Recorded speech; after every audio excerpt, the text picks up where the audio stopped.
Pemirsa, kondisi terkini pasien COVID-19 di Bali masih fluktuatif. Pada Selasa hari ini pasien sembuh melebihi dari kasus baru. Tambahan pasien yang dinyatakan positif COVID-19 pada hari ini mengalami penurunan dari hari sebelumnya. Sementara pasien meninggal juga masih terjadi dan jumlahnya melebihi dari hari sebelumnya.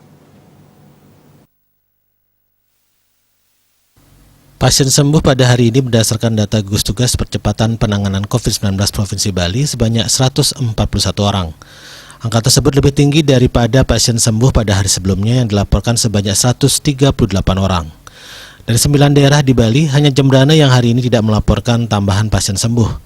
Sementara Badung menjadi daerah tertinggi dengan jumlah pasien sembuhnya hari ini yakni sebanyak 40 orang.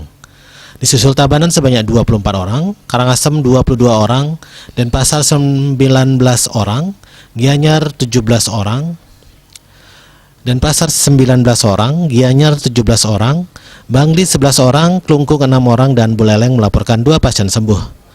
Pasien yang dinyatakan sembuh hingga hari ini mencapai 8.975 orang. Di sisi lain, Jembrana yang juga nihil tambahan kasus baru pada hari ini. Dari tambahan 76 tambahan kasus baru hari ini, pasien terbanyak dilaporkan Denpasar dengan jumlah 34 orang.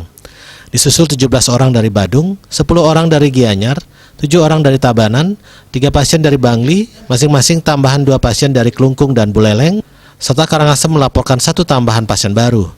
Total kasus COVID-19 yang ditangani Bali hingga hari ini mencapai 10.304 kasus. Sedangkan pasien meninggal yang dilaporkan Bali pada hari ini sebanyak 8 pasien. 3 diantaranya dilaporkan Denpasar, 2 pasien dari Gianyar, dan masing-masing 1 pasien dari Jembrana, Klungkung, dan Buleleng.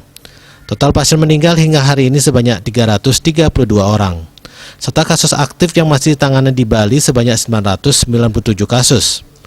Untuk mencegah penyebaran COVID-19, ingatlah pesan Ibu dengan selalu terapkan 3M, yakni wajib memakai masker, wajib mencuci tangan, dan wajib menjaga jarak. Dengan penerapan perilaku 3M, Indonesia segera terbebas virus corona menuju Bali bangkit, Bali era baru, Indonesia maju. Wartawan Bali Post melaporkan.